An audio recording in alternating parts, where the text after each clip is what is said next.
الله أكبر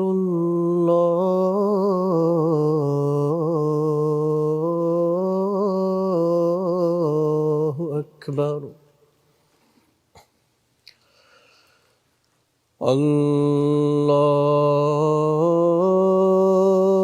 الله أكبر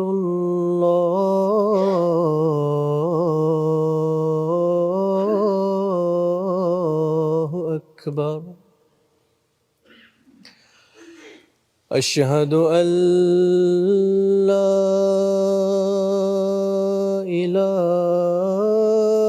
إله إلا الله أشهد أن لا إله إلا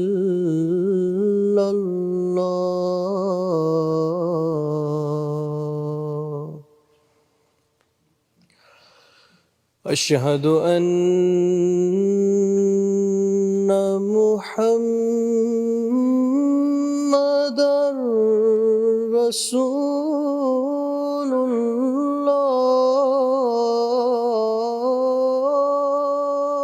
الله أشهد أن محمدًا رسول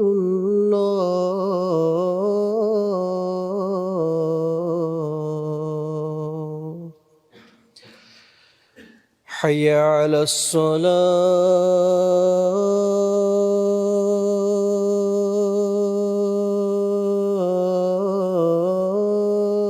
الصلاة حي على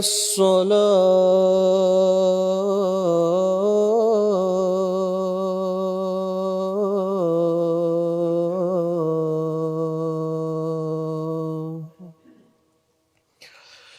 حي على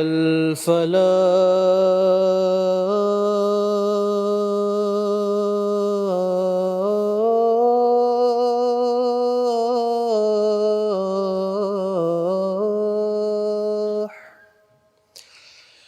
حي على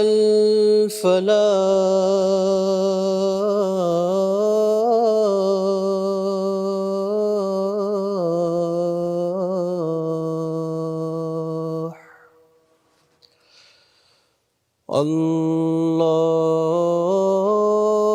الله أكبر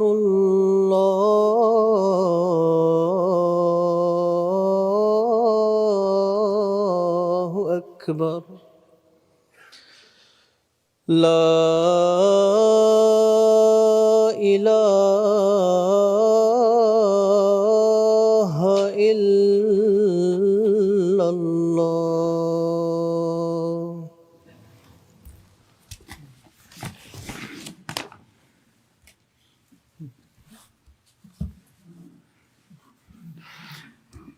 السلام عليكم ورحمة الله.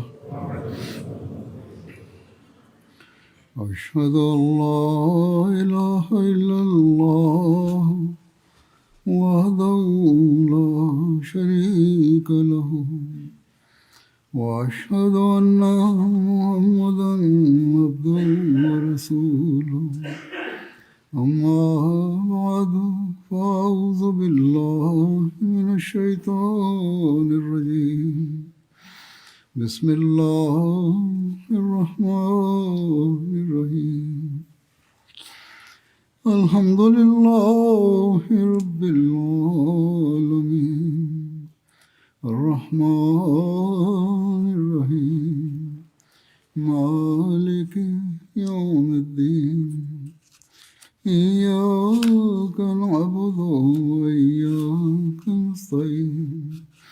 اهدنا الصراط المستقيم صراط الذين أنعمت عليهم غير المغضوب عليهم ولا الضالين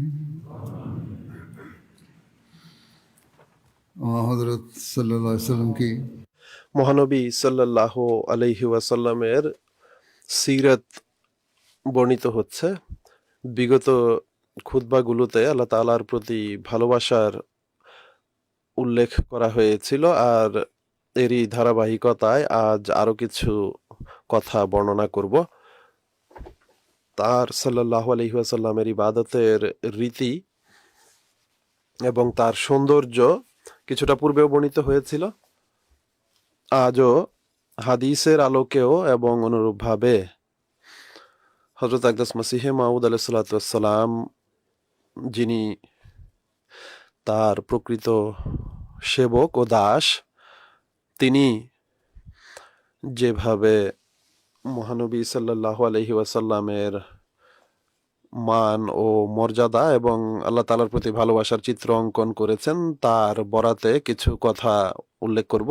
একটি রিওয়ায়াতে বর্ণিত হয়েছে, হযরত হুযায়ফা রাদিয়াল্লাহু তাআলা আনহু বর্ণনা করেছেন যে আমি মহানবী সাল্লাল্লাহু আলাইহি ওয়াসাল্লামের সাথে এক রাতে নামাজ পড়ি। তিনি সূরা বাকারা থেকে আরম্ভ করেন। আমি ভাবলাম তিনি 100 আয়াত পড়ে রুকুতে যাবেন, কিন্তু তিনি সামনে এগিয়ে যান। এরপর আমি ভাবলাম যে এই সূরা শেষ করে তিনি রুকুতে যাবেন, কিন্তু এরপরও তিনি এগিয়ে যান। এরপর আমি ভাবলাম যে তখন তিনি রুকু করবেন, অর্থাৎ পরের সূরা শেষ করে, কিন্তু এরপর তিনি সূরা নিসাও পড়া আরম্ভ করেন আর তিনি পড়তে থাকেন। এরপর তিনি সূরা আল ইমরান পাঠ আরম্ভ করেন এবং তাও পড়েন। তিনি খুবই ধীরে সুস্থে আয়াত তিলাওয়াত করতেন। তিনি যখন এমন আয়াত পড়তেন যাতে তাসবিহ ছিল, তখন তাসবিহ থাকতো তখন তাসবিহ করতেন। যখন তিনি কোনো প্রশ্নের আয়াত পড়তেন তখন প্রশ্ন করতেন। আর যখন এমন কোনো আয়াত পড়তেন যেখানে আল্লাহ তাআলার কাছে আশ্রয় চাওয়ার নির্দেশ দেওয়া হয়েছে, তখন তিনি আশ্রয় চাইতেন। এরপর তিনি রুকু করেন আর বলেন, সুবহানাল্লাহে রব্বিয়াল আজিম, পবিত্র আমার প্রভু অতীব মহান। এর আর তার রুকুও তার কিয়ামের সমানই ছিল, অনেক দীর্ঘ রুকু ছিল। এরপর তিনি সামি আল্লাহু লিমান হামেদা বলেন, অর্থাৎ আল্লাহ তাআলা তার কথা শুনেছেন, যে তার প্রশংসা করেছে। এরপর তিনি দীর্ঘক্ষণ কিয়াম করেন, যা প্রায় তার রুকুর সমানই ছিল। এরপর তিনি সিজদায় যান আর বলেন, সুবহানা রব্বিয়াল আলা, অর্থাৎ আমার প্রভু অতি উচ্চ শানের অধিকারী, মর্যাদার অধিকারী। আর তার সিজদাও প্রায় তার কিয়ামের সমান দীর্ঘ ছিল। এটি ছিল তার নফল পড়ার রীতি, যা এক উপলক্ষে এক সাহাবী দেখেছেন। অনুরূপভাবে হযরত আয়েশা রাদিয়াল্লাহু তাআলা আনহা বর্ণনা করেন যে এক রাতে মহানবী সাল্লাল্লাহু আলাইহি ওয়াসাল্লাম কোরআন শরীফের একটি আয়াত করে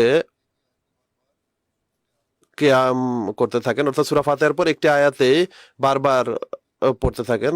সেখানে এক সাহাবী বলেছেন যে দীর্ঘ সূরা বেশ কয়েকটি পড়েছেন, আর এখানে বলা হচ্ছে যে এক আয়াতেই দীর্ঘ কিয়াম করেছেন। আর তার কিয়াম বা দাঁড়িয়ে থাকার দীর্ঘতা কতটুকু ছিল তা সম্পর্কে হযরত আয়েশার বর্ণনা পূর্বে উল্লেখ করেছি, যে এত দীর্ঘ কিয়াম, রুকু এবং সিজদা হতো যে সেগুলোর সৌন্দর্য সম্পর্কে তুমি আর জিজ্ঞেস করো না কিছু। অনুরূপভাবে আরেকজন সাহাবী বর্ণনা করেন যে মহানবী সাল্লাল্লাহু আলাইহি ওয়াসাল্লাম ইবাদতের জন্য দাঁড়ান আর একটি আয়াত সকাল পর্যন্ত বারবার পাঠ করতে থাকেন, আর সেই আয়াতটি হলো, ইন তুআযিবহুম ফাইন্নাহুম ইবাদুক ওয়া ইন তাগফির লাহুম ফাইন্নাকা আনতাল আজিজুল হাকীম, कि अगर तू उन्हें অর্থাৎ তুমি যদি তাদের আযাব দাও তাহলে তারা তোমারই বান্দা, আর যদি তুমি তাদের ক্ষমা করে দাও তাহলে নিশ্চয় তুমি অতীব মহান এবং হিকমতের অধিকারী। আল্লাহ তাআলার প্রতি ভালোবাসার কারণে খোদা তাআলার সৃষ্টির সাথে এবং তার বান্দাদের সাথে সহানুভূতির যে প্রেরণা তার হৃদয়ে ছিল, তার কারণে তাদের জন্য মাগফিরাতের দোয়া করতে থাকেন যে আল্লাহ তাআলা আযাব দিতে চাইলে দিতে পারেন, কিন্তু এখানে এই দোয়া রয়েছে যে আল্লাহ তাআলা চাইলে ক্ষমা করতে পারেন, অতএব এই দোয়াটিও আল্লাহ তাআলাই শিখিয়েছেন। এরপর হযরত আয়েশা রাদিয়াল্লাহু তাআলা আনহা হতে বর্ণিত হয়েছে, তিনি বলেন যে মহানবী সাল্লাল্লাহু আলাইহি ওয়াসাল্লামের যুগে সূর্যগ্রহণ হয়। মহানবী সাল্লাল্লাহু আলাইহি ওয়াসাল্লাম নামাজ পড়ার জন্য দণ্ডায়মান হন। তিনি দীর্ঘ কিয়াম করেন, গ্রহণের নামাজ যেটি পড়া হয়, এরপর রুকু করেন আর দীর্ঘ রুকু করেন, এরপর তার মাথা উঠান এবং অনেক দীর্ঘ কিয়াম করেন, এরপর যা পূর্বের কিয়ামের চেয়ে কিছুটা কম সময়ের জন্য ছিল, এরপর তিনি পুনরায় রুকু করেন আর তা পূর্বের রুকুর চেয়ে কম সময়ের ছিল, এরপর সিজদা করেন, এরপর পুনরায় কিয়াম করেন এবং দীর্ঘক্ষণ কিয়াম করেন আর তা পূর্বের কিয়ামের সময় থেকে কম ছিল, এরপর রুকু করেন আর দীর্ঘ রুকু করেন আর তা পূর্বের সময়ের চেয়ে কম ছিল, এরপর মাথা উঠান এবং দাঁড়িয়ে যান এবং দীর্ঘক্ষণ কিয়াম করেন আর তা পূর্বের কিয়ামের চেয়ে কম ছিল, এরপর রুকু করেন আর রুকু দীর্ঘায়িত করেন আর এরপর তা পূর্বের রুকুর চেয়ে কিছুটা কম ছিল, এরপর তিনি নামাজ যখন শেষ করেন তখন সূর্য আলোকিত হয়ে গিয়েছিল, এরপর তিনি খুতবা প্রদান করেন, তিনি আল্লাহ তাআলার প্রশংসা এবং গুণকীর্তন করেন, এরপর বলেন যে সূর্য এবং চন্দ্র আল্লাহ তাআলার নিদর্শন সমূহের মধ্যে একটি, আর এই উভয়টি কোনো ব্যক্তির মৃত্যু বা জীবনের জন্য গ্রহণ লাগে না এই দুটিতে। অতএব যখন তোমরা দেখো এই দুটিকে দেখো তখন আল্লাহ তাআলার বড়ত্ব বর্ণনা করো, আল্লাহ তাআলার প্রশংসা করো, নামাজ পড়ো, সদকা দাও। এরপর বলেন যে হে মুহাম্মদের উম্মত সাল্লাল্লাহু আলাইহি ওয়াসাল্লাম, আল্লাহ তাআলার যে অধিকাত্মাভিমানী আর কেউ নয় যে তার বান্দা জিনা বা ব্যভিচার করবে বা তার কোনো বান্দি জিনা বা ব্যভিচার করবে। এটি খুবই এক কঠোর সতর্কবাণী যে গুনায় লিপ্ত হয়ে আল্লাহ তাআলার আত্মাভিমানকে জাগ্রত করো না, তার কাছে ক্ষমা চাও আর তার ক্রোধকে জাগ্রত করা থেকে বিরত থাকো। এরপর বলেন যে হে মুহাম্মদের উম্মত, খোদার কসম যদি তোমরা তা জানতে যা আমি জানি তাহলে তোমরা অনেক বেশি ক্রন্দন করতে এবং অনেক কম হাসতে। এরপর তিনি বলেন যে শোনো, আমি কি এই বার্তা পৌঁছে দিয়েছি? অতএব তিনি দৃষ্টি আকর্ষণ করেছেন যে আল্লাহ তাআলার প্রতি বিনত হওয়া উচিত, তার ইবাদত করার প্রতি, তার সামনে বিনত হওয়ার প্রতি। তিনি বলেন যে এতেই তোমাদের স্থায়িত্ব, এতেই তোমাদের জীবন নিহিত। আর তোমরা যদি এই বিষয়গুলোর গভীরতা সম্পর্কে জানতে যেভাবে আমি জানি, তাহলে তোমরা হাসি পরিত্যাগ করতে এবং অধিক কাঁদতে আর আল্লাহ তাআলার কাছে দোয়া করতে। অতএব এই দিকে দৃষ্টি আকর্ষণ করেছেন যে আমাদেরও দোয়ার প্রতি অনেক বেশি দৃষ্টি দেওয়া উচিত এবং আল্লাহ তাআলার সাথে বিশেষ সম্পর্ক গড়ে তোলা উচিত। যুদ্ধের ময়দানে মুনাজাত সম্পর্কে একটি রিওয়ায়াতে বর্ণিত হয়েছে যে হযরত আব্দুল্লাহ বিন আব্বাস বলেছেন, হযরত ওমর বিন খাত্তাব আমার কাছে বলেন যে বদরের দিন মহানবী সাল্লাল্লাহু আলাইহি ওয়াসাল্লাম মুশরিকদের দেখেন, তারা 1000 সংখ্যায় ছিল আর তার সাহাবীদের সংখ্যা ছিল 319। আল্লাহ তাআলার নবী সাল্লাল্লাহু আলাইহি ওয়াসাল্লাম কিবলার দিকে মুখ করেন, এরপর তার উভয় হাত প্রসারিত করেন এবং তার প্রভুকে উচ্চস্বরে ডাকতে থাকেন, আল্লাহুম্মান ইজলি वातनी अल्लाहुम्मा आसे मा वातनी अल्लाहुम्मा इन्नका इन तहलिक हाज़िहिल इसाबता मिन अहलिल इस्लाम ला तोबत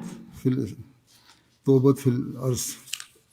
ए अल्लाह, অর্থাৎ হে আল্লাহ, তুমি আমার সাথে যে ওয়াদা করেছো তা পূর্ণ করো। হে আল্লাহ, তুমি আমার সাথে যে ওয়াদা করেছো তা পূর্ণ করো। হে আল্লাহ, যদি তুমি মুসলমানদের এই দলকে ধ্বংস করো তাহলে পৃথিবীতে তোমার ইবাদত করার মতো কেউ থাকবে না। কিবলার দিকে মুখ করেন, উভয় হাত প্রসারিত করেন এবং অনবরত নিজ প্রভুর কে উচ্চস্বরে ডাকতে থাকেন, এমনকি তার চাদর তার কাঁধ থেকে পড়ে যায়, অর্থাৎ তার শরীরও কান্নার কারণে কাঁপছিল, এই কারণে তার চাদর কাঁধ থেকে পড়ে যায়। তখন হযরত আবু বকর তার কাছে আসেন, তার চাদর উঠান এবং তার কাঁধে রেখে দেন। এরপর মহানবী সাল্লাল্লাহু আলাইহি ওয়াসাল্লাম এর পিছন থেকে তাকে জড়িয়ে ধরেন এবং বলেন যে হে আল্লাহর নবী সাল্লাল্লাহু আলাইহি ওয়াসাল্লাম, আপনার নিজ প্রভুর দরবারে এই বিগলিত চিত্তে দোয়া এটি আপনার জন্য যথেষ্ট। তিনি আপনার সাথে কৃত প্রতিশ্রুতি অবশ্যই পূর্ণ করবেন। তখন আল্লাহ তাআলা এই আয়াত অবতীর্ণ করেন। إذ تستغيثون ربكم واستجاب لكم أني ممدكم بألف من الملائكة مردفين সূরা আনফাল কি আয়াত? সূরা আনফালের আয়াত এটি। অর্থাৎ স্মরণ করো যখন তোমরা তোমার প্রভুর কাছে দোয়া করছিলে তখন তিনি তা কবুল করেন এই আয়াত দ্বারা যে অবশ্যই আমি এই ফেরেশতা দ্বারা তোমাদের সাহায্য করব।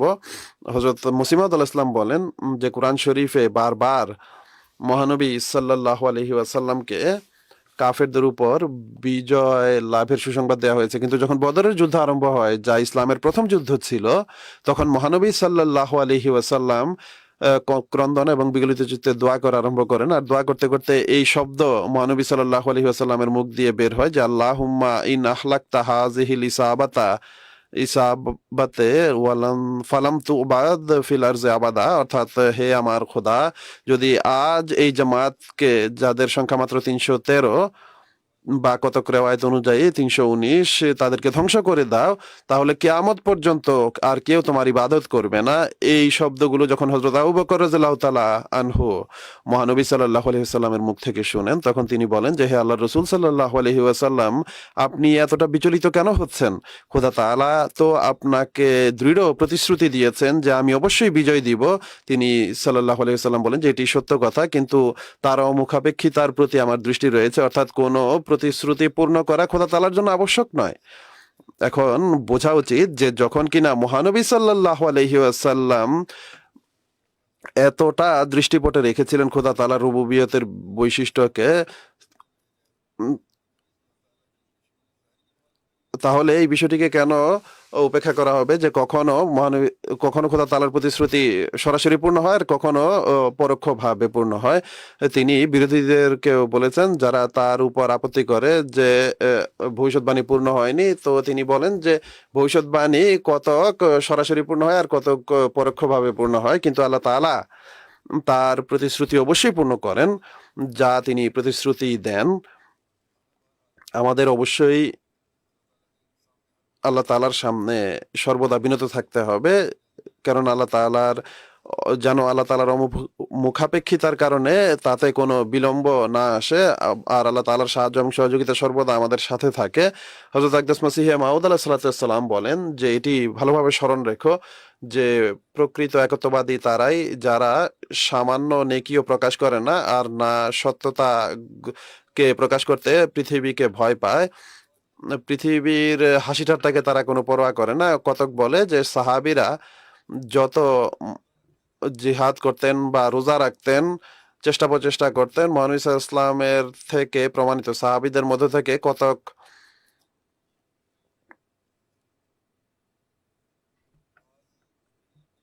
কেউ কেউ প্রায় সন্ন্যাস ব্রতের জীবনের কাছাকাছি পৌঁছে যেত, অর্থাৎ এত বেশি তাদের আগ্রহ সৃষ্টি হয়ে গেছিল ইবাদতের প্রতি যে তারা পৃথিবীকে সম্পূর্ণ ভুলে গিয়েছিলেন। কিন্তু এ থেকে এটি প্রমাণ হয় না যে তারা মহানবী সাল্লাল্লাহু আলাইহি ওয়াসাল্লামের চেয়ে এগিয়ে গিয়েছিলেন, বরং মহানবী সাল্লাল্লাহু আলাইহি ওয়াসাল্লামকে তো আল্লাহ তাআলা স্বয়ং তার ইবাদত থেকে বের করেছিলেন। তার সবকিছুই আল্লাহ তাআলার সত্তা ছিল, কিন্তু আল্লাহ তাআলা জোর করে তাকে বের করেছেন। তার সেই অভ্যাস যা একান্তে আল্লাহ তাআলার ইবাদতের ছিল তা দূর হয়নি। কেউ কিভাবে জানবে যে তিনি একান্তে কতটা ইবাদত করতেন আল্লাহ তাআলার? অনুরূপভাবে কবরস্থানের ঘটনা পূর্বে বর্ণিত হয়েছে, এটি বর্ণনা করে মহানবী সাল্লাল্লাহু আলাইহি ওয়াসাল্লামের একান্তে ইবাদতের বিষয়টি প্রমাণিত করেছেন হযরত আয়েশা রাদিয়াল্লাহু তাআলা আনহা। যখন তিনি দেখেন যে তার কাছে যখন থাকার পালা ছিল তখন তিনি চোখ খুললে দেখেন যে তিনি সাল্লাল্লাহু আলাইহি ওয়াসাল্লাম নেই, তখন তিনি আশেপাশে খুঁজে দেখেন যে তিনি কবরস্থানে রয়েছেন আর সেখানে একান্ত বিগলিত চিত্তে দোয়া করছিলেন যে হে আমার খোদা, আমার রূহ, আমার প্রাণ, আমার হাড়গোড় এবং আমার প্রতিটি লোমকূপ তোমাকে সেজদা করছে। তিনি এই বিষয়টিকে এভাবে বর্ণনা করেছেন যে হযরত আয়েশা রাদিয়াল্লাহু তাআলা আনহা যদি এই বিষয়টি না জানতেন তাহলে অন্য কেউ কিভাবে জানতে পারতো যে মহানবী সাল্লাল্লাহু আলাইহি ওয়াসাল্লাম তার প্রভুর সাথে কিভাবে ইবাদত করেন, তার প্রভুর কাছে কিভাবে দোয়া করেন, আর কিভাবে তিনি একান্তে তার প্রভুর ইবাদত করেন। অনুরূপভাবে তার চেষ্টা প্রচেষ্টা এবং ইবাদতের যে চিত্র বা অবস্থা ছিল, আল্লাহ তাআলা যেহেতু তাদের বৈশিষ্ট্য এটি রেখেছেন যে তারা একান্তে ইবাদত করে, তো এই কারণে পৃথিবী তাদের সম্পর্কে জানতেই পারে না অনেক সময়। তিনি আল্লাহ তাআলা সবসময় জানেন যে তারা তার ইবাদত করছে, আর তিনি সবকিছু ওর উপর তার দৃষ্টি রয়েছে। তারা জগৎকে দেখানোর জন্য খোদা তাআলার ইবাদত করেন না, অর্থাৎ যারা একান্তে ইবাদতের অভ্যাসে অভ্যস্ত। এরপর বর্ণনাকারী বর্ণনা করেন যে মহানবী সাল্লাল্লাহু আলাইহি ওয়াসাল্লাম এর জগতের প্রতি বিমুখতার অবস্থাই ছিল যে একবার হযরত উমর রাদিয়াল্লাহু তাআলা আনহু তার সাথে সাক্ষাৎ করতে যান। এক ছেলেকে পাঠিয়ে অনুমতি চান। মহানবী সাল্লাল্লাহু আলাইহি ওয়াসাল্লাম খেজুর পাতার চাটাইয়ে শুয়েছিলেন। হযরত উমর যখন ভেতরে আসেন তখন তিনি উঠে বসেন। হযরত উমর দেখেন যে পুরো ঘর খালি, কোনো সৌন্দর্যের উপকরণ তাতে নেই। একটি খুঁটিতে একটি তরবারি ঝুলছে, আর এটি সেই চাটাই যেখানে তিনি শুয়েছিলেন মহানবী সাল্লাল্লাহু আলাইহি ওয়াসাল্লাম, আর যার ছাপ তার পিঠে লেগে গিয়েছিল। হযরত ওমর রাদিয়াল্লাহু তাআলা আনহু এটি দেখে কেঁদে ফেলেন। তিনি সাল্লাল্লাহু আলাইহি ওয়াসাল্লাম জিজ্ঞেস করেন যে হে উমর, তোমাকে কোন জিনিস কাঁদিয়েছে? হযরত ওমর বলেন যে কিসরা এবং কায়সার পালঙ্কে শুয়ে থাকে, তাদের কাছে সকল স্বাচ্ছন্দ্যের উপকরণ রয়েছে, আরামায়েশের উপকরণ রয়েছে, আর আপনি যিনি উভয় জগতের বাদশাহ এইভাবে এক চাটায়ে শুয়ে আছেন। তিনি সাল্লাল্লাহু আলাইহি ওয়াসাল্লাম বলেন যে হে ওমর, পৃথিবীর সাথে আমার কি সম্পর্ক? আমি তো সেই পথিকের ন্যায় বা সেই পথিকের ন্যায় জীবন অতিবাহিত করি যে উটের উপর সওয়ার হয়ে তার লক্ষ্যের দিকে এগিয়ে যাচ্ছে, আম, আর মরুভূমিতে গাছের নিচে যে সামান্য সময়ের জন্য বিশ্রাম নিয়ে নেয়, আর কিছুটা বিশ্রাম নেওয়ার পর পুনরায় রওনা হয়ে যায়। অনুরূপভাবে হযরত আবু বকর রাদিয়াল্লাহু তাআলা আনহু বর্ণনা করেন যে যখন আল্লাহ তাআলা ওয়ানজির আশিরাতাকাল আকরাবিন, অর্থাৎ তুমি সবার আগে নিজের নিকটাত্মীয়দের সতর্ক করো, এই আয়াত অবতীর্ণ করেন, তখন মহানবী সাল্লাল্লাহু আলাইহি ওয়াসাল্লাম ওয়ানজির আশিরাতাকাল আকরাবিন, অর্থাৎ নিজ আত্মীয় স্বজনকে সতর্ক করো, তো তিনি সাল্লাল্লাহু আলাইহি ওয়াসাল্লাম দাঁড়িয়ে যান এবং বলেন যে হে কুরাইশরা, নিজেদের জীবনের বিনিময় গ্রহণ করো, অর্থাৎ তোমরা যদি নেকি করো, পুণ্য অর্জন করো, আল্লাহ তাআলার প্রতি ঝুঁকো, বিনত হও, তবেই তোমাদের ক্ষমা লাভ হবে, নতুবা আমার দ্বারা তোমাদের কোনো উপকার হবে না। এরপর তিনি নিজ গোত্রকে সম্বোধন করে বলেন যে হে বনি আব্দে মানাফ, আল্লাহ তাআলার কাছে আমি তোমাদের কোনো কাজে আসবো না। হে আব্বাস বিন আব্দুল মুত্তালিব, আল্লাহ তাআলার কাছে আমি তোমার কোনো উপকারে আসবো না। হে রাসূলুল্লাহ এর ফুপি সফিয়া, আমি আল্লাহ তাআলার কাছে তোমার কোনো কাজে আসবো না। আর হে ফাতেমা বিনতে মুহাম্মদ সাল্লাল্লাহু আলাইহি ওয়াসাল্লাম, তুমি যা চাও আমার সম্পদ থেকে চেয়ে নাও, কিন্তু আল্লাহ তাআলার কাছে আমি তোমার কোনো কাজে আসবো না। অর্থাৎ তোমার ইবাদত এবং আল্লাহ তাআলার সাথে সম্পর্কই তোমাকে রক্ষা করতে পারে, আমি নই। আল্লাহ তাআলার সাথে ভালোবাসার ক্ষেত্রে তার প্রাণেরও কোনো পরোয়া ছিল না। অতএব মহানবী সাল্লাল্লাহু আলাইহি ওয়াসাল্লামের যখন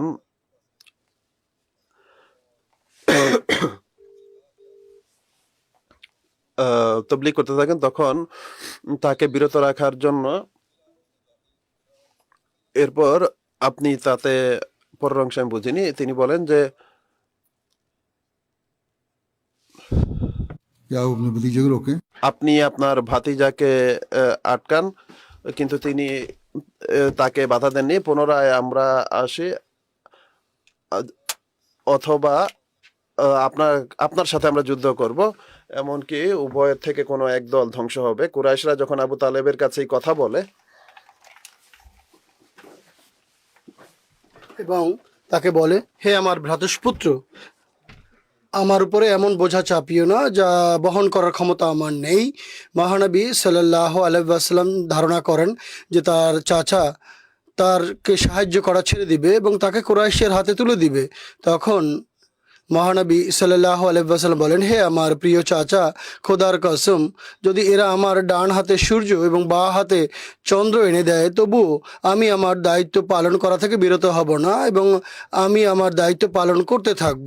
এমনকি খোদা আমার এই দায়িত্ব সম্পন্ন করবেন যদি আমি এই চেষ্টায় ধ্বংস হয়ে যাই না কেন। এরপর তিনি সেখান থেকে উঠে চলে যেতে আরম্ভ করলে আবু তালেব তাকে ডেকে বলেন, হে আমার ভাতিজা, যা চাও করো, আল্লাহর কসম, কোনো মূল্যে আমি তোমাকে কখনোই তাদের হাতে তুলে দিব না, কোনো মূল্যেই আমি তোমাকে তাদের হাতে তুলে দিব না। সিরাত ইবনে হিশামে এই ঘটনাটি লেখা আছে।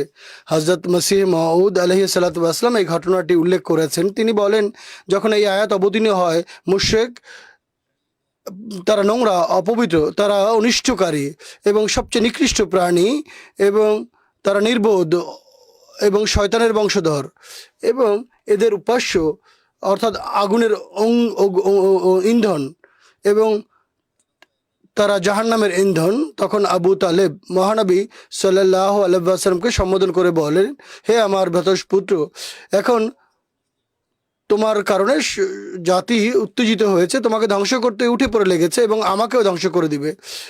তুমি তাদের বুজুর্গদের শারুল বারিয়া বলেছে এবং তাদের সম্মানিত প্রতিমাদেরকে জাহান্নামের ইন্ধন আখ্যা দিয়েছ এবং তাদেরকে ওয়াকুদুন নার বলেছ এবং তাদেরকে শয়তানের বংশধর এবং অপবিত্র নোংরা বলেছ। আমি তোমাকে তোমার কল্যাণ চাই, তাই বলি তুমি তোমার মুখে লাগাম টানো এবং শত্রুদের বিরোধিতা করা থেকে বিরত হও, নতুবা আমি জাতির মোকাবেলা করার শক্তি রাখি না। মহানবী সাল্লাল্লাহু আলাইহি ওয়াসাল্লাম উত্তরে বলেন, হে আমার চাচা, এটি কারো বদনাম নয়, বরং এটি বাস্তব ঘটনা এবং তাদের যে আচার ব্যবহার কর্মকাণ্ড, এটির সঠিক চিত্র। এই কাজেই আমি প্রেরিত হয়েছি। যদি এই কাজ করতে গিয়ে আমি মারা যাই, তাহলে আমি সানন্দে তা মাথা পেতে নিব। আমার জীবনে এ কাজেই নিবেদিত। আমি মৃত্যুর ভয়ে সত্য প্রকাশ করতে আমি বিরত থাকতে পারবো না। হে আমার চাচা, তুমি যদি তোমার দুর্বল এবং কষ্টের কথা চিন্তা করো, তাহলে তুমি আমাকে তোমার আশ্রয় থেকে পরিত্যাগ করো। খোদার কসম, আমার কোনো প্রয়োজন নেই তোমার সাহায্যের। আমি খোদার বাণী পৌঁছানোর ক্ষেত্রে কখনোই আমি বিরত হব না। আমার প্রভুর বাণী আমার নিজের প্রাণ চেয়ে প্রিয়। যদি আমি এই পথে মারা যাই, তাহলে আমি চাইব পুনরায় জীবিত হয়ে, বারবার জীবিত হয়ে এই পথেই যেন বারবার মারা যাই। এটি ভয়ের স্থান নয়, বরং আমি এ কাজ করে পরম আনন্দ পাচ্ছি, স্বাদ পাচ্ছি। হযরত মুসলিম মাউদ রাদিয়াল্লাহু তাআলা আনহু এর বিশদ বিবরণে লিখেছেন, মহানবী সাল্লাল্লাহু আলাইহি ওয়াসাল্লামের সারা জীবন ঐশী ভালোবাসায় নিমগ্ন দেখতে পায়। হুজুর অনেক বড় জামাতের দায়িত্ব পালন সত্ত্বেও তিনি দিন রাত ইবাদতে মশগুল থাকতেন। তিনি রাতের 1/3 পার হওয়ার পর খোদার ইবাদতে দাঁড়াতেন এবং সকাল পর্যন্ত ইবাদতই করতেন। এবং এ কারণেই মহানবী সাল্লাল্লাহু আলাইহি ওয়াসাল্লাম বলেছেন, যদি এটি সত্য কথা হয়, আমি খোদা তাআলার নৈকট্য প্রাপ্ত যদি হয়ে থাকে আর খোদা তাআলার স্বীয় আশিস এবং কৃপায় আমাকে তার নৈকট্য দান করেছেন, তাহলে আমার জন্য কি এই দায়িত্ব বর্তায় না যে আমি যতটা পারি তার কৃতজ্ঞতা প্রকাশ করি? কেননা কৃতজ্ঞতা প্রকাশই অনুগ্রহের বিনিময়ে কৃতজ্ঞতার দাবি করে। আল্লাহ তাআলা যেহেতু আমার প্রতি অনুগ্রহ করেছেন, তাই আমি কৃতজ্ঞতা প্রকাশ করব, এটি অনুগ্রহের দাবি। একইভাবে খোদার অনুমতি ছাড়া তিনি কোনো বড় কাজ করতেন না। যখনই আল্লাহর আদেশ আসতো, তিনি বড় কাজ করতেন। সুতরাং আমরা লক্ষ্য করি, মক্কার লোকদের চরম নিপীড়ন অত্যাচার সত্ত্বেও তিনি মক্কা ততদিন পর্যন্ত পরিত্যাগ করেননি যতক্ষণ পর্যন্ত খোদার পক্ষ থেকে তার প্রতি ওহী অবতীর্ণ না হয়েছে আর ওহীর মাধ্যমে তাকে মক্কা ত্যাগ করার নির্দেশ দেওয়া হয়েছিল। মক্কাবাসীদের চরম জুলুম নির্যাতন দেখে তিনি যখন সাহাবীদেরকে ইথিওপিয়া অভিমুখে হিজরত করার অনুমতি দিয়েছিলেন এবং তারা তার কাছে আকাঙ্ক্ষা করে যে তিনিও যেন তাদের সঙ্গে যান, তখন তিনি বলেন, আমি এখনও খোদার পক্ষ থেকে অনুমতি পাইনি, তার নির্দেশ পায়নি। জুলুম এবং কষ্ট সত্ত্বেও মানুষ যখন তাদের বন্ধু বান্ধব আত্মীয় স্বজনকে নিজের চতুর্দিকে সমবেত করে, মহানবী সাল্লাল্লাহু আলাইহি ওয়াসাল্লাম তার জামাতকে ইথিওপিয়া অভিমুখে হিজরত করার জন্য অনুমতি দিয়েছিলেন এবং স্বয়ং একাই মক্কায় থেকে যান। এজন্য, কেননা তার খোদা তখনও তাকে হিজরত করার অনুমতি দেননি। খোদার বাণী তিনি শুনতেন, তখন তিনি অবলীলায় তার চোখ থেকে অশ্রু বইতে আরম্ভ করত। এ ধরনের আয়াত যাকে তাকে তার দায়িত্বের প্রতি দৃষ্টি আকর্ষণ করা হয়েছে। সুতরাং আবদুল্লাহ বিন মাসউদ রাদিয়াল্লাহু তাআলা আনহু বর্ণনা করেন, একবার মহানবী সাল্লাল্লাহু আলাইহি ওয়াসাল্লাম আমাকে বলেছেন, পবিত্র কোরআনের কিছু আয়াত পাঠ করে আমাকে শোনাও। আমি এর উত্তরে বলি, হে আল্লাহ রসুল, কোরআন তো আপনার প্রতি অবতীর্ণ হয়েছে, আমি আপনাকে আর কি শোনাবো? তিনি বলেন, আমি পছন্দ করি অন্য লোকদের কাছ থেকে পবিত্র কোরআন পাঠ শুনতে।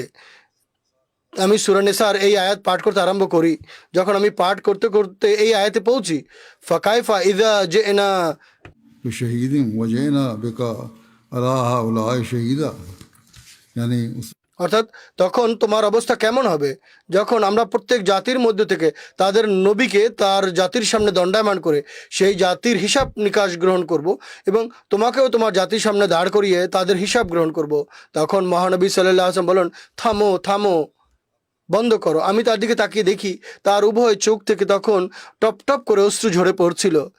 এই ঘটনা আমি পূর্বেও বর্ণনা করছি, কিন্তু যতবার আমরা এই ঘটনা শুনি, মহানবী সাল্লাল্লাহু আলাইহি ওয়াসাল্লামের খোদা তাআলার ভয় এবং ঐশী ভালোবাসার এক নতুন চিত্র আমাদের সামনে ভেসে ওঠে। ঐশী ভালোবাসার প্রসঙ্গে তায়েফ সফরে তার আহত হওয়ার ঘটনা ইতিহাসে বর্ণিত হয়েছে। 10ই নববীতে আবু তালেবের ইন্তেকালের পরে যখন কুরাইশ মহানবী সাল্লাল্লাহু আলাইহি ওয়াসাল্লামের উপর জুলুম নির্যাতন আরও বাড়িয়ে দেয়, তখন তিনি তায়েফ অভিমুখে গমন করেন। তিনি 10 দিন পর্যন্ত তায়েফে অবস্থান করেন এবং ইসলামের আহ্বান জানাতে থাকেন, দাওয়াত দিতে থাকেন, কিন্তু কোনো একজনও তার দাওয়াত গ্রহণ করেনি। যখন নেতাদের মনে হয় যে যুবকরা তার দাওয়াত বা আমন্ত্রণ গ্রহণ করবে, এমন যেন না হয় যে তারা তার দাওয়াত গ্রহণ করে ফেলে, তখন তিনি বাউন্ডুলেদেরকে তার বিরুদ্ধে খেপিয়ে দেয়। তারা তাকে পাথর নিক্ষেপ করতে থাকে, এমনকি তার 2 কাঁধ বেয়ে অশ্রু বইতে থাকে। হযরত যায়েদ বিন হারেসা রাদিয়াল্লাহু তাআলা আনহু তার সঙ্গে ছিলেন। পাথর আসলে তিনি তার নিজের বুক পেতে নেওয়ার চেষ্টা করতেন, এমনকি তার মাথায়ও বিভিন্ন জায়গায় আঘাত লাগে। হযরত যায়েদ রাদিয়াল্লাহু তাআলা আনহুর মাথায় বিভিন্ন আঘাত লাগে। সেই বুখারীতে রেওয়ায়েত রয়েছে, মহানবী সাল্লাল্লাহু আলাইহি ওয়াসাল্লামের পবিত্র স্ত্রী হযরত আয়েশা সিদ্দিকা রাদিয়াল্লাহু তাআলা আনহা বর্ণনা করেন, তিনি মহানবী সাল্লাল্লাহু আলাইহি ওয়াসাল্লামের কাছে নিবেদন করেন, ওহদের দিনের চেয়েও কোনো কঠিন দিন আপনার উপর এসেছিল কি যখন আপনি আহত হয়েছিলেন? মহানবী সাল্লাল্লাহু আলাইহি ওয়াসাল্লাম বলেন, তোমার জাতি আমাকে কষ্ট দিয়েছে, চরম কষ্ট দিয়েছে। তোমার জাতি আমাকে যে কষ্ট দিয়েছে তা সবচেয়ে কঠিন কষ্ট ছিল। সেই দিন সবচেয়ে বেশি কঠিন ছিল যখন তাদের পক্ষ থেকে আকাবার দিন আমি পেয়েছিলাম, অর্থাৎ তায়েফে অর্থাৎ ইবনে আব্দি আলেল ইবনে খোলাল হুজনা বলছেন, সে আমাকে তার কাছে তাকে আমি ইসলামের দাওয়াত দেই, সে কোনো উত্তর দেয়নি। সেখান থেকে আমি চলে অন্যদিকে যেতে আরম্ভ করি। চিন্তিত ছিলাম, আমি নিজের মনে মগ্ন হয়ে যাচ্ছিলাম।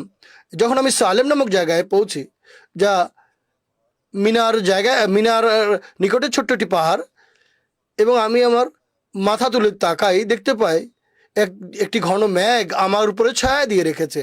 আমি দেখতে পাই তার মাঝে জিব্রাইল আলাইহিস সালাম আছেন।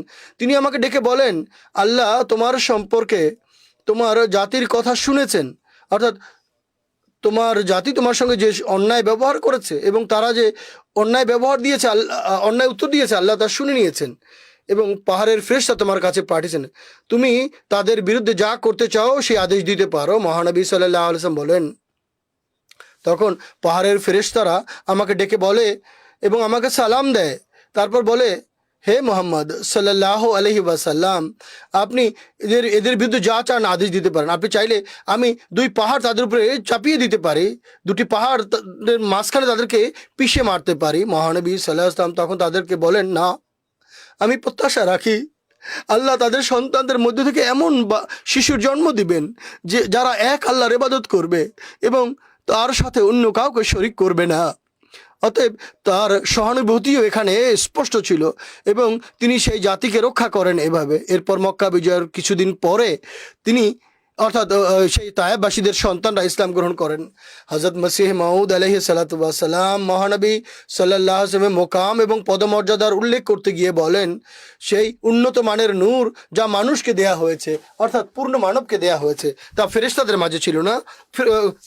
তারকারাজিতে ছিল না, চাঁদে ছিল না, সূর্যও ছিল না, তা পৃথিবীর সমুদ্র এবং নদ নদীতে ছিল না, তা তা পৃথিবী তা মণিমাণিক্য ছিল না, পান্নাতে মতিতেও ছিল না, তা ছিল কেবল ইনসানের মধ্যে এবং ইনসানে কামেলের মধ্যে, যার শ্রেষ্ঠতম এবং পূর্ণতম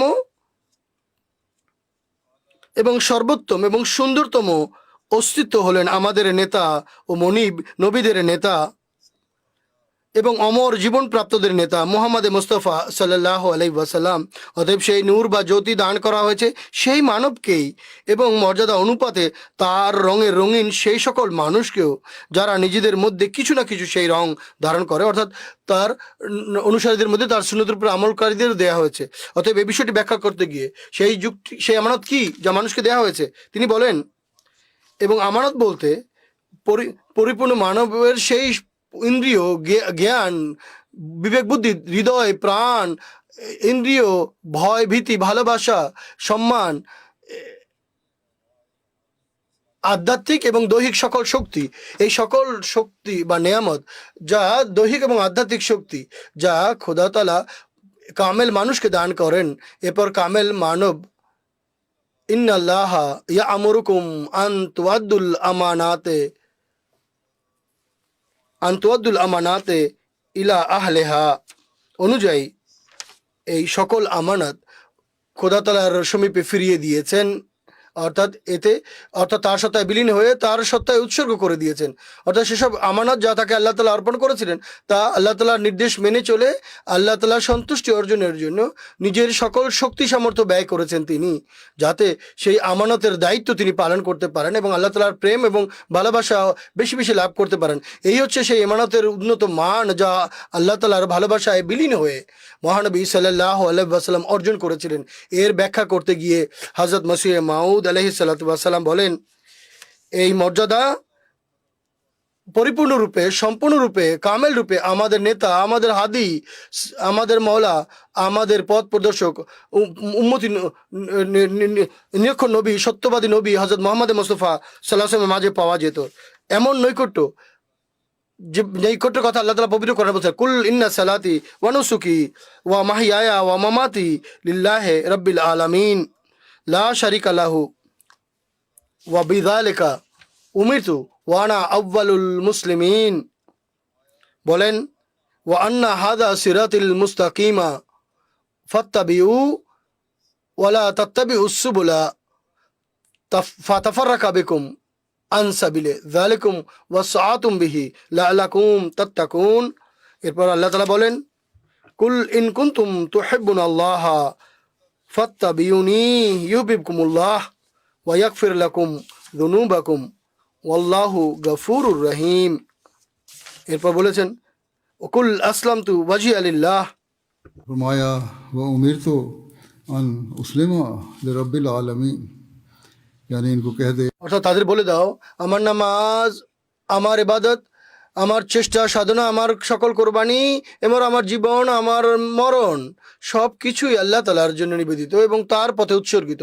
সেই খোদা যিনি সকল বিশ্ব জগতের প্রভু প্রতিপালক, তার কোনো অংশীদার নেই এবং আমাকে এই কাজ করার আদেশ দেওয়া হয়েছে এবং আমি মুসলমানদের মধ্যে প্রথম, অর্থাৎ পৃথিবীর সূচনা থেকে শেষ পর্যন্ত আমার মতো আর কোনো পরিপূর্ণ বা কামেল মানুষ নেই যে এমনভাবে ফানাফিল্লা হয়েছে, আল্লাহ সত্তায় বিলীন হয়েছে এবং খোদা তাআলার সকল আমানত তাকে দেওয়ার জন্য চেষ্টিত থেকেছে। এই আয়াতে সেই মূর্খ এবং যারা আল্লাহকে মানে না তাদের উত্তর রয়েছে, যারা আমাদের নবী সাল্লাল্লাহু আলাইহি ওয়াসাল্লামকে অন্যান্য নবীদের উপর পরিপূর্ণ শ্রেষ্ঠত্ব দিতে চেষ্টা করে না এবং দুর্বল হাদিস উপস্থাপন করে বলে মহানবী সাল্লাল্লাহু আলাইহি ওয়াসাল্লাম এ কাজ করতে বারণ করেছে যে আমাকে ইউনুস বিন মাত্তার উপরে অগ্রাধিকার দিও না, শ্রেষ্ঠত্ব দিও না। এরা এই দুর্ভাগারা বুঝে না, যদি এই হাদিস সঠিক হলেও এটি মহানবী সাল্লাল্লাহু আলাইহি ওয়াসাল্লামের বিনয় প্রদর্শন ছিল, যা আমাদের নেতা হযরত মুহাম্মদ সাল্লাল্লাহু আলাইহি ওয়াসাল্লামের চিরায়ত অভ্যাস ছিল। সব কাজেরই একটা সময় সুযোগ থাকে। যদি কোনো পুণ্যবান ব্যক্তি তার পত্রে ইবাদুল্লাহ লেখে, এর দ্বারা এই ফল দাঁড় করানো উচিত নয় যে সকল প্রতিমা পূজারী এবং সকল নিকৃষ্ট মানুষ হচ্ছে খারাপ, তাহলে এটি কতটা দুর্ভাগ্যের বিষয়। মনে রাখা উচিত যে অবস্থায় পরাক্রমশালী আল্লাহ জাল্লা শানু মহানবী সাল্লাল্লাহু আলাইহি ওয়াসাল্লামের নাম আউয়ালুল মুসলিমিন রেখেছেন এবং সকল অনুসারী এবং অনুসারীদের নেতা আখ্যায়িত করেছেন এবং সকল নিয়ামত ফিরিয়ে দেওয়ার মালিক আখ্যায়িত করেন মহানবী সাল্লাল্লাহু আলাইহি ওয়াসাল্লামকে। অতএব পবিত্র কোরআনের যে মান্যকারী তার জন্য এটি বলার সুযোগ আছে কি মহানবী সাল্লাল্লাহু আলাইহি ওয়াসাল্লামের মহিমার পরিপন্থী তারা কোনো কথা বলতে পারে? মহানবী আল্লাহ তাআলা উপরোক্ত আয়াতে ইসলামের জন্য বিভিন্ন পদমর্যাদা বা স্তর রেখে মহানবী সাল্লাল্লাহু আলাইহি ওয়াসাল্লামকে সর্বোচ্চ মর্যাদায় রেখেছেন, যা মহানবী সাল্লাল্লাহু আলাইহি ওয়াসাল্লাম প্রকৃতি এবং স্বভাবে তিনি দান করেছিলেন। এরপর বাকি অংশের অনুবাদ হচ্ছে যে আয়াতগুলি পাঠ করেছিলাম। আল্লাহ জাল্লা শানু তার রসুলকে বলেন, তাদের বলে দাও আমার পথ সত্যিকার পথ, অতএব তোমরা এই পথের অনুসরণ করো এবং অন্যান্য পথে পরিচালিত হও না, কেননা তা তোমাদেরকে খোদা তাআলা থেকে দূরে সরিয়ে দেবে। তিনি বলেন, তাদের বলে দাও যদি তোমরা খোদাকে ভালোবাসো তাহলে আসো আমার অনুসরণ করো, আমার আনুগত্য করো। আমার যে রীতি ইসলামের যে উন্নত বৈশিষ্ট্য, এই উন্নত বৈশিষ্ট্য অবলম্বন করে খোদা তোমাদের ভালোবাসবেন এবং তোমাদের পাপ ক্ষমা করে দিবেন। তাদের বলে দাও আমার পথ হচ্ছে এটি, আমাকে আদেশ দেওয়া হয়েছে আমি যেন আমার পুরো সত্তা খোদা তাআলার হাতে তুলে দেই এবং নিজেকে খোদা তাআলার জন্য নিজেকে একনিষ্ঠ করি, অর্থাৎ তার সত্তায় বিলীন হয়ে যেভাবে তিনি রব্বুল আলামিন, আমি যেন খাদিমুল আলামিন হই এবং সব সময় তার পথে এবং তার জন্য হয়ে যায়। অতএব আমি আমার পুরো সত্তা এবং আমার যা কিছু ছিল খোদা তাআলার জন্য নিবেদিত করে দিয়েছে। এখন আমার কিছুই নেই, যা কিছু আমার আছে সবই আসলে তার।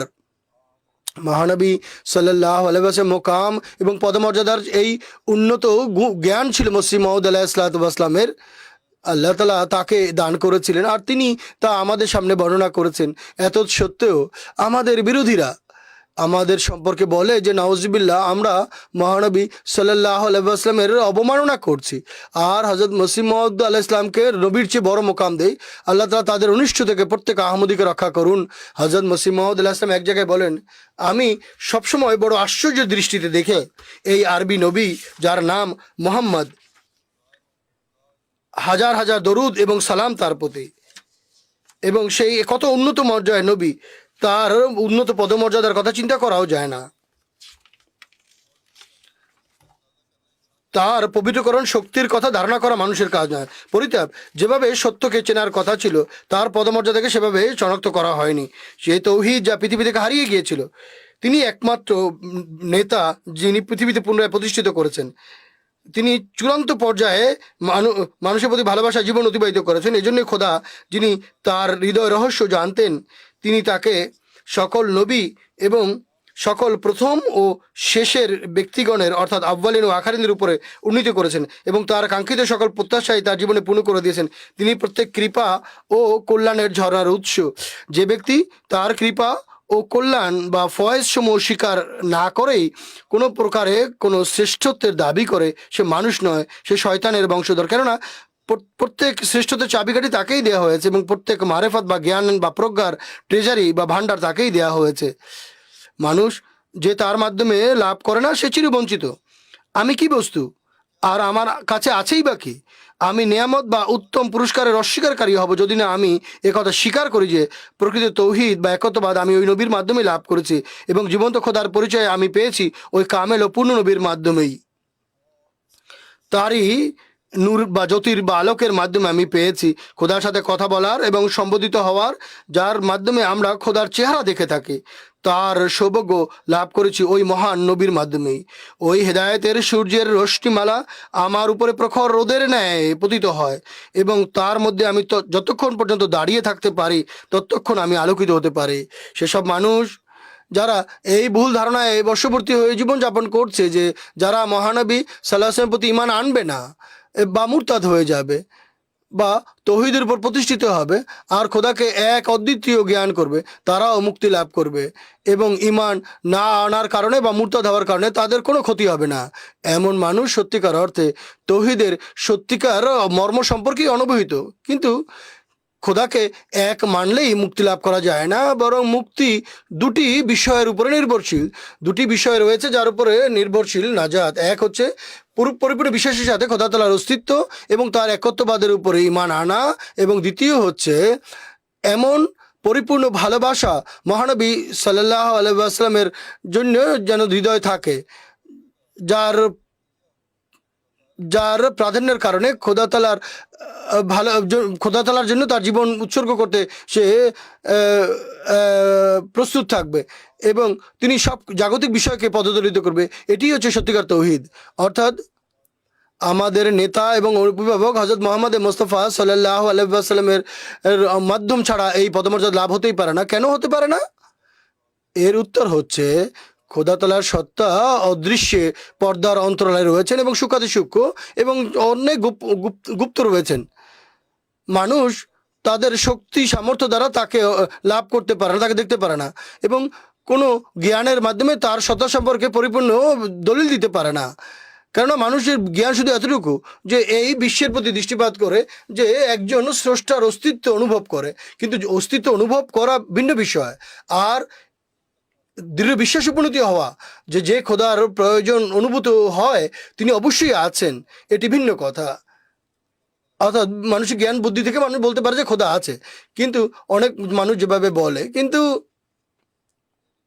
এটি জানা যায় না সেই খোদা কে। যেহেতু মানুষের জ্ঞান অসম্পূর্ণ এবং মানুষের জ্ঞান সংশয়পূর্ণ, তাই প্রত্যেক দর্শন শুধুমাত্র জ্ঞানের মাধ্যমে মানুষকে খোদাকে শনাক্ত করতে পারে না, বরং অধিকাংশ মানুষ এমন যারা শুধুমাত্র জ্ঞানের বরাতে খোদার অনুসন্ধান করতে চায় তারা অবশেষে নাস্তিক হয়ে যায়, এবং তারা আকাশ এবং পৃথিবীর উপরে অভিনিবেশ করা তাদের কোনো উপকারে আসে না, এবং খোদা তাআলার অস্তিত্বের উপরে তারা হাসি ঠাট্টা করতে আরম্ভ করে, এবং তাদের জন্য তারা এভাবে প্রমাণ দেয় যে হাজার হাজার মানুষ এমন আছে, তাই আমরা খোদার অস্তিত্বের কোনো উপকার দেখি না। এবং আমাদের গবেষণা দ্বারা এমন কোনো দলিল আমরা পাইনি যা একজন স্রষ্টার অস্তিত্ব প্রমাণ করে। যদি তারা অভিনিবেশ করে তাহলে কিছু জিনিস দেখতে পায়, যেহেতু তাদের কাছে কোনো দলিল প্রমাণ নেই যে কেন খোদা আছেন, তাই তারা বলে যে এগুলো মিথ্যা, কল্পিত বা অলীক বিশ্বাস। তারা জানে না জ্ঞান কম হওয়ার কারণে কোনো জিনিসের অনস্তিত্ব হওয়া প্রমাণিত হয় না। এই ধরনের মানুষ কয়েক লক্ষ এই পৃথিবীতে পাওয়া যায়। এখন তো কোটি কোটি মানুষ রয়েছে, এবং তারা নিজেকে অনেক বুদ্ধিমান, বিচক্ষণ এবং জ্ঞানী বিশ্বাস করে, এবং তারা চরম অস্বীকারী খোদাকে। এবং জানা কথা, যদি কোনো ব্যক্তি তারা কোনো বস্তুনিষ্ঠ দলিল পেত তাহলে খোদা তাআলার অস্তিত্বকে অস্বীকার করতো না, এবং তারা খোদা তাআলার অস্তিত্ব সম্পর্কে যদি তারা কোনো অকাট্য দলিল প্রমাণ পেত তাহলে হাসি ঠাট্টা করতো না খোদা তাআলার অস্তিত্বকে সম্পর্কে, এবং তাকে অস্বীকার করতো না। তাই এভাবে চিন্তা ভাবনা করে কেউ দার্শনিকদের সাথে বসে কোনো সন্দেহ সংশয় থেকে তোমরা মুক্তি পেতে পারবে না। সংশয় এবং সন্দেহের প্লাবন তোমাদের মাঝে আরো বেড়ে যাবে যারা খোদাকে অস্বীকার করছো, এবং তোমরা নিষ্ঠাপূর্ণ তৌহিদের শরবত পান করতে পারবে না। এখন চিন্তা করো এই ধারণা কতটা মিথ্যা বা অলীক, যে কোনো মাধ্যম মহানবী সাল্লাল্লাহু আলাইহি ওয়াসাল্লামের ওসিলা ছাড়া খোদা তাআলার তৌহিদ পাওয়া সম্ভব কি? আর এর মাধ্যমে মানুষ মুক্তি পেতে পারে কি, নাজাত পেতে পারে কি? সম্ভব নয়। অতএব তৌহিদ যদি জানতে হয়, আল্লাহ তাআলার অস্তিত্ব জানতে হলে মহানবী সাল্লাল্লাহু আলাইহি ওয়াসাল্লামের শিক্ষামালা আর গভীরে গিয়ে তোমাদের আরো অবগাহন করতে হবে। হে দুর্ভাগা, যতক্ষণ পর্যন্ত খোদা তাআলার অস্তিত্বের প্রতি তোমাদের পরিপূর্ণ বিশ্বাস না জন্মে তাদের তৌহিদের উপরে কিভাবে বিশ্বাস জন্মাতে পারে? অতএব নিশ্চিত বিশ্বাস রাখো খোদার তৌহিদ নবীর মাধ্যমেই একমাত্র তোমরা লাভ করতে পারো। যেভাবে আমাদের নবী মহানবী সাল্লাল্লাহু আলাইহি ওয়াসাল্লাম আরবের নাস্তিক এবং বিধর্মীদেরকে হাজার হাজার ঐশী নিদর্শন দেখিয়ে খোদা তাআলার অস্তিত্বে বিশ্বাসী করিয়েছিলেন, এবং এখন পর্যন্ত মহানবী সাল্লাল্লাহু আলাইহি ওয়াসাল্লামের সত্য হওয়া এবং পরিপূর্ণ অনুসরণকারীরা এসব নিদর্শনাবলী নাস্তিকদের সামনে উপস্থাপন করে থাকে। আসল কথা হচ্ছে এটি সত্য কথা, যতমতো জীবন্ত খোদার জীবন্ত শক্তি মানুষ প্রত্যক্ষ না করবে ততমতো শয়তান তার হৃদয় থেকে বের হবে না, আর সত্যিকার তৌহিদ তার হৃদয়ে প্রবেশও করতে পারে না, আর নিশ্চিতরূপে সে খোদা তাআলার অস্তিত্বে বিশ্বাসী হতে পারে না। অতএব এই পাক এবং পরিপূর্ণ তৌহিদ মহানবী সাল্লাল্লাহু আলাইহি ওয়াসাল্লামের মাধ্যমেই আমরা লাভ করতে পারি। আর এই যুগে এই শিক্ষা অত্যন্ত স্পষ্টভাবে প্রাঞ্জলভাবে হযরত মসিহ মাউদ আলাইহিস সালাম আমাদের সামনে বলেছেন। এরপর তিনি বলেছেন, সেই আরবের মরুভূমিতে এক বিস্ময়কর ঘটনা ঘটেছিল। লক্ষ লক্ষ মৃত অল্প দিনের মধ্যেই জীবিত হয়ে গিয়েছিল এবং প্রজন্মের পর প্রজন্ম ধরে বিপদগামী এবং বিভ্রান্ত লোকেরা ঐশী রঙে রঙিন হয়ে গিয়েছিল। দৃষ্টি আলা লোকেরা দৃষ্টিশক্তি ফিরে পেয়েছিল। বোবা ব্যক্তিদের মুখে ঐশী মারেফাত বা তত্ত্ব উপলব্ধির কথা জারি হয়ে গিয়েছিল এবং পৃথিবীর বুকে একই সঙ্গে এমন বিপ্লব সাধিত হয়েছিল যা ইতিপূর্বে কোনো চোখ দেখেনি, কোনো কান শুনেনি। তুমি কি জানো তা কী ছিল? যা সম্ভব হয়েছিল ওই ঘটনা, তা ছিল এক ফানাফিল্লা বা এক খোদার মধ্যে বিলীন ব্যক্তির অন্ধকার রজনী সময়ের কাতর প্রার্থনা, যা শোর ও কোলাহল তুলেছিল পৃথিবীতে এবং সেই সঙ্গে এমন সব বিস্ময়কর ঘটনা প্রদর্শন করেছিল যা সেই অন্ধকার অনক্ষর অসহায়দের পক্ষে অসম্ভব বলে প্রতিমান হয়েছিল। ও আল্লাহ, আশিস ও কল্যাণ ও শান্তি বর্ষণ কর তার উপর এবং তার অনুসারীদের উপরে, তার দুঃখ কষ্ট এবং ব্যথা বেদনার উপরে এবং তার উম্মতের উপরে এবং বর্ষণ করো তার উপরে এবং তার রহমতের আলোকের ধারা। হে আল্লাহ, আশিস ও কল্যাণ এবং শান্তি বর্ষণ করো তার উপরে এবং তার অনুসারীদের উপরে এবং তার দুঃখ কষ্ট ব্যথা বেদনার অনুপাতে তার উম্মতের উপরেও এবং বর্ষণ করো তার উম্মতে তোমার রহমতের আলোকের ধারা।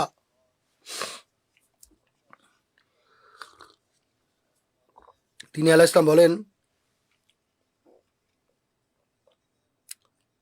আমি আমার ব্যক্তিগত অভিজ্ঞতার আলোকে এটিও দেখছি, দোয়ার প্রভাব সেই আগুনের প্রভাবের চেয়েও শক্তিশালী। বরং প্রকৃতির যে উপকরণ তার মধ্যে এমন কোনো জিনিস নেই যেভাবে দোয়ার প্রভাব রাখে। আল্লাহ তাআলা আমাদেরকে এই পথে পরিচালিত হয়ে দোয়ার তৌফিক দান করুন, গৃহীত দোয়ার তৌফিক দান করুন, আর সত্যিকার অর্থে দোয়া করার তৌফিক দান করুন।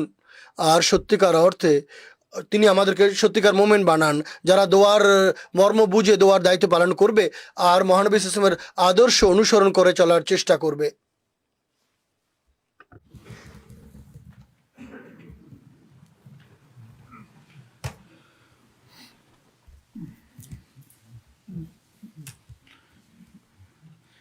الحمد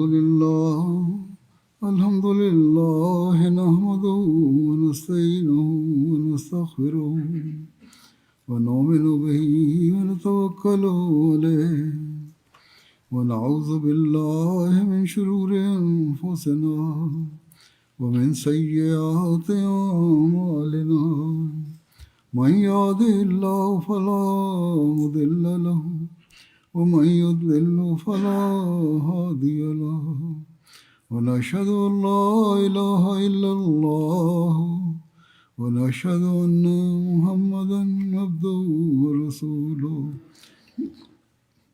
عباد الله رحمكم الله إن الله يأمر بالعدل والإحسان وإيتاء ذي القربى وينهى عن الفحشاء والمنكر والبغي يعظكم لعلكم تذكرون اذكروا الله يذكركم وادعوه يستجب لكم ولذكر الله أكبر.